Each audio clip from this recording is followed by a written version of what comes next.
कहानी की शुरुआत एक बेहद अजीब और बेबाक शर्त से होती है। कॉलेज में एक गुस्सैल लड़का किसी को बुरी तरह पीट रहा होता है। तब एक लड़की उसके पास आती है और एक हैरान कर देने वाला ऑफर देती है। जिस लड़के को तुमने अभी पीटा है, अगर तुम चुपचाप उससे एक थप्पड़ खाने को तैयार हो तो बदले में तुम मेरे साथ जो चाहो वो कर सकते हो। लड़का बिना कुछ सोचे थप्पड़ खा लेता है और अगले ही पल लड़की के साथ एक होटल के कमरे में पहुंच जाता है, जहां लड़की उसे अपनी मर्जी से कुछ भी करने की पूरी आजादी दे देती है। लेकिन यह तो बस कहानी का एक अतरंगी पहलू है। असल कहानी शुरू होती है आसमान की ऊंचाइयों में मंडराते खतरे से। फ्लाइट लेफ्टिनेंट शंकर जो हवा को चीरते हुए अपने लड़ाकू विमान से दुश्मन देश चीन के एक फाइटर जेट को खदेड़ रहे हैं। शंकर अपनी मिसाइल दुश्मन के एयरक्राफ्ट पर लॉक कर देते हैं। उनके इस खौफनाक तेवर को देखकर चीनी पायलट हार मानकर पीछे हटने पर मजबूर हो जाता है। लेकिन शंकर की यह बहादुरी उनके लिए ही मुसीबत बन जाती है। एयरबेस पर लौटते ही ग्रुप कैप्टन शेखावत उन पर बुरी तरह भड़क उठते हैं। दरअसल उस वक्त देश का पाकिस्तान के साथ युद्ध चल रहा था और शंकर के इस बिना सोचे समझे उठाए गए कदम से चीन के साथ भी टकराव शुरू हो सकता था। गुस्से से आगा बबूला शेखावत तुरंत शंकर की उड़ान पर रोक लगा देते हैं और उनके खिलाफ एक जांच बैठा दी जाती है। तय होता है कि शंकर की काउंसलिंग कराई जाएगी और उसकी मेंटल हेल्थ को चेक किया जाएगा।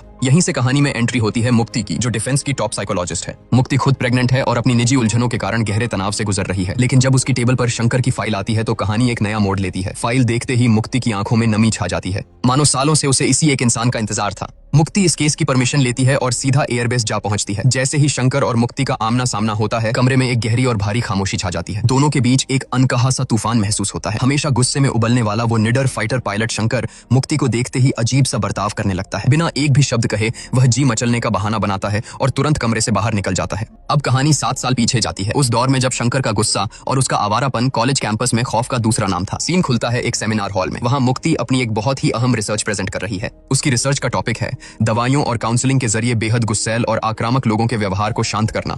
लेकिन तभी हॉल का दरवाजा जोर से खुलता है और उसकी थ्योरी का जीता जागता प्रैक्टिकल उसके सामने आ गिरता है। शंकर एक लड़के को बुरी तरह पीटते हुए उसी हॉल में घुस आता है। उस बेचारे लड़के की गलती सिर्फ इतनी थी कि उसने कॉलेज इलेक्शन में खड़े होने की हिम्मत की थी और शंकर को अपने अलावा मैदान में कोई और बर्दाश्त नहीं था। हॉल में अफरा तफरी मच जाती है। शंकर को रोकने के लिए मुक्ति आगे बढ़ती है और गुस्से में उसे थप्पड़ मारने के लिए हाथ उठाती है। लेकिन तभी शंकर झटके से उसका हाथ हवा में ही पकड़ लेता है। जैसे ही शंकर की नजर मुक्ति की आंखों से मिलती है, उसका सारा गुस्सा जैसे पल भर में गायब हो जाता है। वो उसे देखते ही उस पर पूरी तरह से फिदा हो जाता है। तब पुलिस की सायरन गूंजती है और पुलिस शंकर को गिरफ्तार कर लेती है। लेकिन जाने से पहले शंकर पुलिस से सिर्फ 1 मिनट मांगता है। आप थोड़ी भी कम खूबसूरत होती तो मैं ऐसा कभी ना करता। अब इतनी सुंदर लड़की का हाथ अगर उठा है तो किसी गाल पे तो पड़ना ही चाहिए।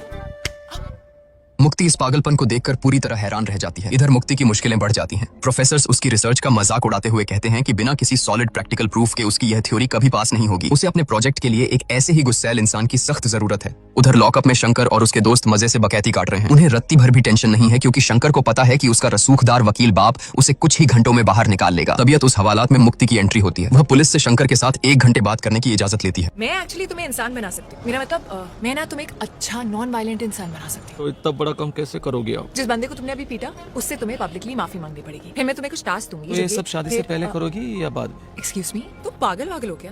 उठो। अगले दिन कॉलेज में वैलेंटाइंस डे का खुमार छाया है। हर तरफ जोड़े नजर आ रहे हैं। मुक्ति किसी को कॉलेज कैंपस दिखा रही होती है कि तभी अचानक उनके पैरों के पास रॉकेट और पटाखे फूटने लगते हैं। ये कोई और नहीं, शंकर और उसकी सिंगल दोस्तों की फौज थी, जो इस प्यार वाले दिन अपनी भड़ास निकाल रहे थे। मुक्ति गुस्से में तमतमाते हुए पुलिस को फोन मिलाने लगती है। पुलिस हमारा क्या करेगी मैडम? क्या प्रॉब्लम क्या है तुम्हारा लाइफ में शंकर जी? दिमाग खराब हो गया है? ना किस्मत। अब खुद देखिए, एक लड़की नहीं है जो कंधे पे सर रख के कह दे पागल हो क्या? इतनी चिंता क्यों करते हो? सब ठीक हो जाएगा। शंकर के मुंह से अकेलापन सुनकर मुक्ति के दिमाग की बत्ती जलती है। उसे अपनी रिसर्च का प्रूफ याद आता है। वो तुरंत शंकर के करीब जाती है और एक बड़ा दाम खेलते हुए कहती है, सुनो, पागल हो क्या?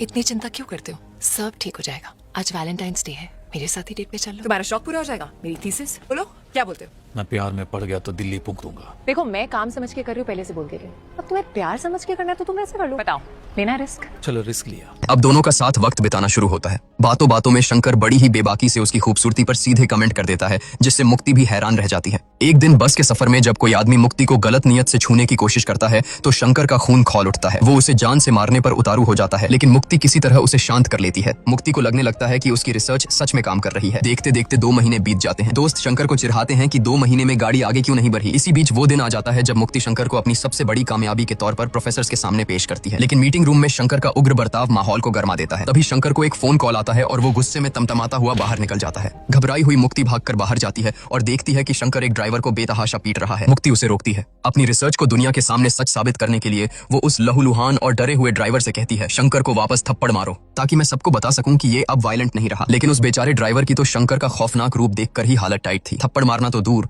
वो खौफ से कांप रहा था। और इससे पहले कि वो कुछ समझ पाता, शंकर खुद ही पलटकर उस ड्राइवर को एक और जोरदार थप्पड़ जड़ देता है। अपनी महीनों की रिसर्च को डूबता देख हताश मुक्ति आखिरी और सबसे बड़ा दांव खेलती है। वो सबके सामने एक खौफनाक शर्त रखती है, पहले इन प्रोफेसर्स के सामने थप्पड़ खाओ, फिर तुम मेरे साथ जो चाहो वो कर सकते हो। और तभी बिना एक सेकंड सोचे शंकर सबके सामने थप्पड़ खा लेता है। वादे के मुताबिक मुक्ति उसे सीधा एक होटल के कमरे में ले जाती है और खुली छूट दे देती है कि उसे जो करना है कर ले। लेकिन बंद कमरे में पहुंचते ही कहानी एक बेहद जज्बाती मोड़ ले लेती है। शंकर, जो हमेशा अपने मन की करता था, अचानक अनकंफर्टेबल हो जाता है। वह पीछे हटता है और मुक्ति की आंखों में देखकर कहता है, मैं काम समझ के कर रही हूँ, तुम प्यार समझ के कर लो। यही कहा था ना तूने, तेरी टी शर्ट काम में उतर सकती है, पर प्यार में मैं शर्ट कैसे उतार दूं? शंकर की इस ईमानदारी को देखकर मुक्ति सच में इंप्रेस हो जाती है। इसके बाद तो जैसे शंकर पूरी तरह से बदल जाता है। कॉलेज का वो सबसे खूंखार लड़का अब प्रोफेसर्स की मदद करता है, बस में अपनी सीट दूसरों को दे देता है और कैंपस में होने वाले झगड़ों को शांत करवाता है। हद तो तब हो जाती है जब वो इलेक्शन जीतने के बाद अपनी जीत उसी लड़के की झोली में डाल देता है जिसे उसने कहानी की शुरुआत में बेरहमी से पीटा था। शंकर का यह रूप देखकर मुक्ति के चेहरे पर पहली बार एक सच्चे सुकून वाली मुस्कान आती है।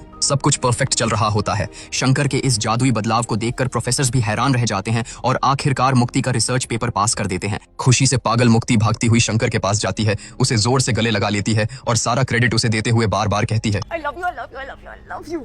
भले ही उसने ये एक दोस्त की तरह कहा हो, लेकिन शंकर के लिए ये जन्नत मिलने जैसा था। इसी जज्बाती पल में शंकर अपने सीने में दबे उस राज को खोल देता है जो उसे हमेशा गुस्से में जलाता था। भारी और कांपती आवाज में वो बताता है कि उसकी माँ कावेरी एक बच्चे को आग से बचाते हुए बुरी तरह झुलस गई थी और सही वक्त पर इलाज न मिलने की वजह से उनकी तड़प तड़प कर मौत हो गई। तभी वहाँ एक कार आकर रुकती है। कार का दरवाजा खुलता है और उसमें से कबीर नाम का एक लड़का बाहर निकलता है। मुक्ति उसे देखते ही खुशी से चीखती है और शंकर को छोड़कर दौड़ते हुए कबीर के गले लग जाती है। एक पल में बेचारे शंकर का दिल भी टूटकर बिखर जाता है। कहानी टूटे हुए चूड़ी के टुकड़ों से निकलकर वापस आज यानी प्रेजेंट में लौटती है। सालों बाद मुक्ति को अपने सामने देखकर, वो भी प्रेग्नेंट हालत में, शंकर के सीने में दबा हुआ वो पुराना ज्वालामुखी फिर से सुलग उठता है। मुक्ति उसे बैठने के लिए कहती है और एक ठंडे लेकिन भारी स्वर में उसका हालचाल पूछती है। शंकर खामोश रहता है। बंद कमरे की हवा में फिर से वही पुरानी टकराहट, घबराहट और एक अजीब सी बेचैनी तैरने लगती है। दोनों के बीच एक गहरी खामोशी है, मानो उनके दिलों में हजारों सवाल उफान मार रहे हों, लेकिन होंठ एक भी लफ्ज बयान नहीं करना चाहते। लेकिन तभी आसमान चीरती हुई एक खौफनाक आवाज आती है। दुश्मन देश एयरबेस पर अचानक एयर स्ट्राइक कर देता है। चारों तरफ सायरन गूंजने लगते हैं। बमों के धमाकों से अफरा तफरी मच जाती है। आग और खून का खौफनाक मंजर छा जाता है।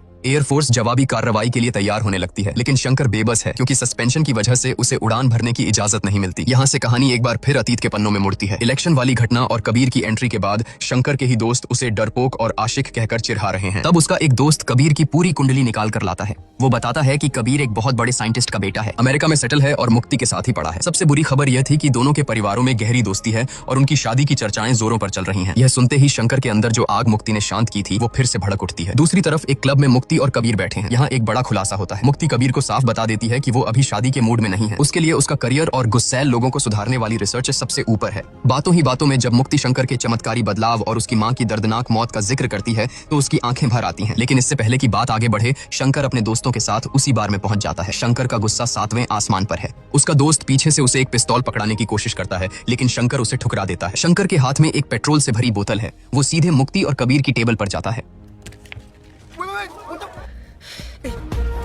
बार वाली उस खौफनाक रात के बाद मुक्ति शंकर को ढूंढते हुए उसके घर पहुंचती है। यह कोई आलीशान बंगला नहीं बल्कि एक तंग सी बस्ती है। सीढ़ियां इतनी टूटी फूटी और संकरी हैं कि मुक्ति को अपने जूते हाथ में लेकर ऊपर चढ़ना पड़ता है। जैसे ही वो कमरे के दरवाजे पर पहुंचती है, अंदर का नजारा देखकर ठिठक जाती है। एक बेहद छोटा बिखरा हुआ सा कमरा, लेकिन वहां का माहौल एक अजीब से सुकून और अपनेपन से भरा है। शंकर के पिता जैसे ही मुक्ति को देखते हैं, बेहद प्यार से उसे भी जमीन पर अपने साथ बैठकर खाना खाने के लिए बुला लेते हैं। उसी सादे से खाने को खाते हुए मुक्ति की आंखें भर आती हैं। वो धीरे से शंकर की तरफ देखती है और भर्राई हुई आवाज में कहती है, एक्चुअली गलती मेरी है शंकर। मुझे समझ जाना चाहिए था कि तुम जैसे हो, मैं जैसी हूँ और तुम मेरे घर आ सकते हो पापा से मिलने। यह सुनते ही उस छोटे से गरीब घर में जश्न का ऐसा माहौल छा जाता है मानो अचानक कोई बहुत बड़ा त्योहार आ गया हो। कुछ दिनों बाद शंकर पूरे आत्मविश्वास के साथ मुक्ति के घर पहुंचता है। नमस्ते अंकल, मैं शंकर, वो मुक्ति ने बताया होगा। हाँ बताया था मुझे। बैठो। करते क्या हो? ला कर रहा हूँ। और कमाते क्या हो?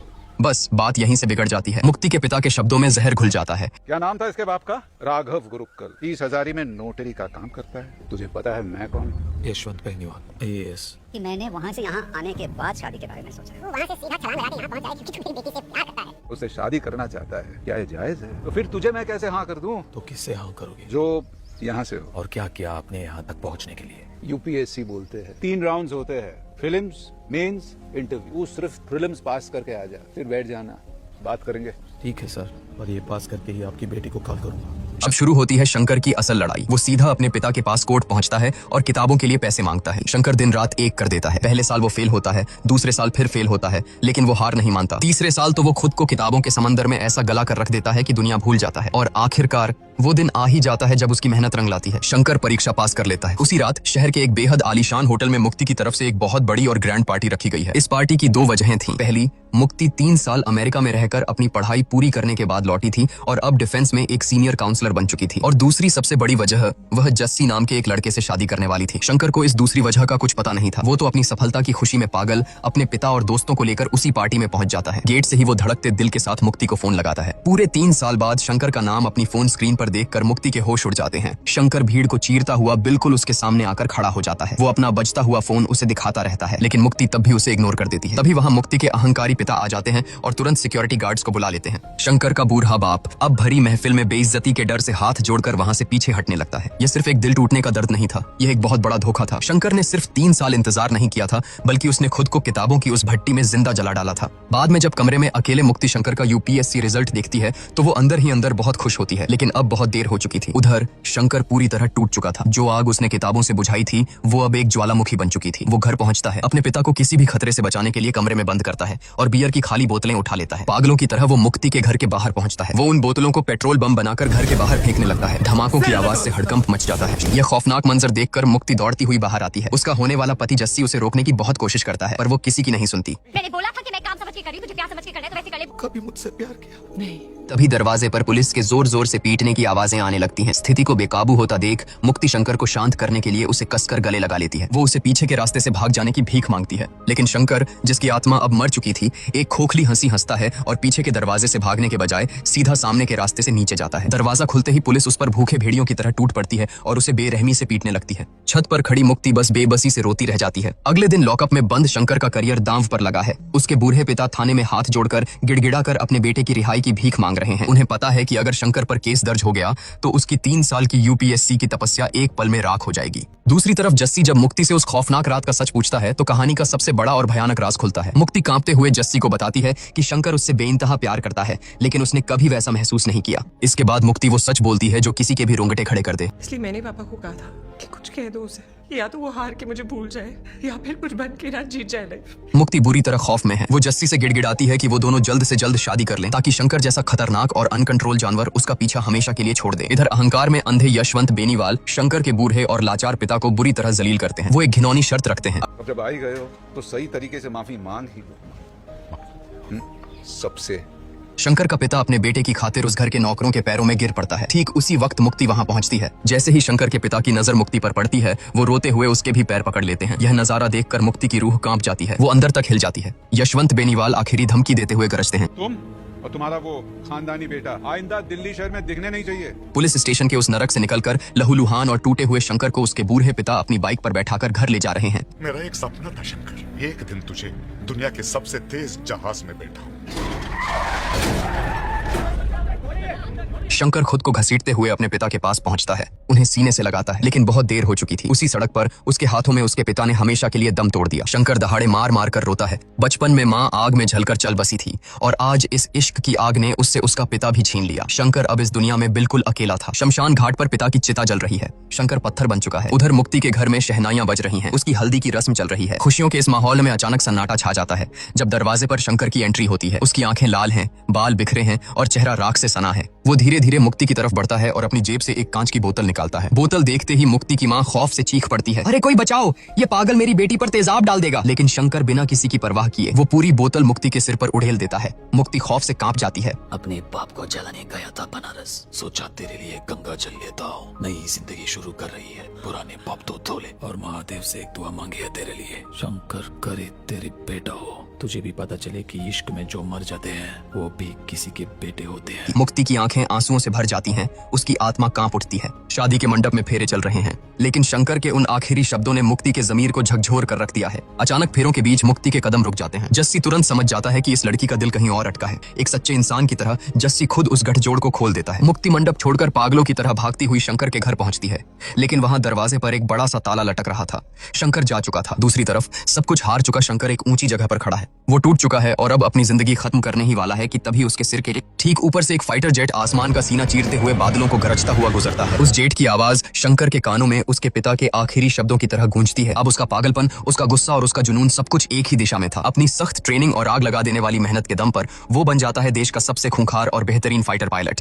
इधर मुक्ति ने शंकर को हमेशा के लिए खो दिया था। समाज और परिवार के दबाव में आखिरकार वो जस्सी से शादी तो कर लेती है, पर उसका दिल और रूह पूरी तरह खाली हो चुके हैं। इस खालीपन को भरने के लिए वो शराब का सहारा ले लेती है। अपनी ही बेटी को इस तरह घुट घुट कर बर्बाद होता देख उसके अहंकारी पिता को गहरा सदमा लगता है और उन्हें हार्ट अटैक आ जाता है। कहानी एक आखिरी बार अतीत की राख से उठकर आज के खौफनाक बंकर में लौटती है। सालों का दर्द, अपनी ही रची हुई साजिश का पछतावा और शंकर की बर्बादी का पूरा सच आज मुक्ति की आंखों से आंसुओं के रूप में बह रहा है। वो घुटनों के बल जमीन पर गिर पड़ती है, फूट फूट कर रोती है और आखिरकार अपने प्यार का इजहार करते हुए शंकर से भीख मांगती है। लेकिन तभी कंट्रोल रूम में एक दिल दहला देने वाली खबर गूंजती है। दुश्मन ने समंदर में हमारे जंगी जहाज पर भी हमला कर दिया है और यह वही जहाज है जिस पर जस्सी फंसा हुआ है। यह सुनते ही मुक्ति पर जैसे कहर टूट पड़ता है। वो दर्द से चीख उठती है। उसे अचानक लेबर पेन और ब्लीडिंग शुरू हो जाती है। इसके बाप को बुला। INS विजय में है वो, शायद कभी नहीं आएगा। महादेव की कसम, तेरा बेटा अकेला नहीं पलेगा। मैं आऊंगा वापस, तू साइन कर। कांपते हाथों और रोती आंखों के साथ आखिरकार मुक्ति उन कागजों पर साइन कर देती है और इसी के साथ फ्लाइट लेफ्टिनेंट शंकर अपनी आखिरी उड़ान के लिए तैयार हो जाता है। आसमान में पहुंचते ही शंकर साक्षात मौत का रूप ले लेता है। हवा को चीरते हुए वो दुश्मन के 3 लड़ाकू विमानों को एक के बाद एक राख के ढेर में बदल देता है। लेकिन इस भयानक डॉग फाइट में शंकर का अपना फाइटर जेट भी बुरी तरह डैमेज हो जाता है। लेकिन शंकर कहाँ किसी की सुनने वाला था। उसे अपना वो वादा याद आता है जो उसने एक मरती हुई औरत को दिया था। शंकर अपने जलते हुए जेट को दुश्मन के उस आखिरी जहाज की तरफ मोड़ देता है जो जस्सी की जान लेने वाला था। बूम! एक कान फाड़ देने वाला धमाका होता है। एक खौफनाक विस्फोट के साथ शंकर आसमान में हमेशा के लिए अमर हो जाता है और अपनी जान देकर जस्सी की जान बचा लेता है। उधर जमीन पर अस्पताल के एक कमरे में एक बच्चे की किलकारी गूंजती है। मुक्ति ने एक बेटे को जन्म दिया है, लेकिन इस नई जिंदगी को दुनिया में लाते लाते मुक्ति अपनी जिंदगी की जंग हार जाती है। बच्चे का चेहरा देखकर उसकी आंखें हमेशा के लिए बंद हो जाती हैं। 2 बेपनाह प्यार करने वाली जिंदगियां आज हमेशा के लिए कुर्बान हो गईं, लेकिन उनकी राख से एक नई जिंदगी ने सांस ली है। दूसरा शंकर आ चुका है और इसी रूह कंपा देने वाले दर्द और एक अधूरे वादे के साथ यह महाप्रेम कहानी हमेशा के लिए अमर हो जाती है। इस पूरी दर्दनाक कहानी में आपको असली मुजरिम कौन लगा? मुक्ति का वो डर और धोखा, उसके पिता का झूठा अहंकार या फिर शंकर का वो अंधा जुनून? आपको क्या लगता है इस बर्बादी का असली जिम्मेदार कौन है? कमेंट करके अपनी राय जरूर दें और इसी तरह की फिल्मों का एक्सप्लेनेशन देखते रहने के लिए हमारे चैनल झटपट बॉलीवुड को जरूर सब्सक्राइब करें।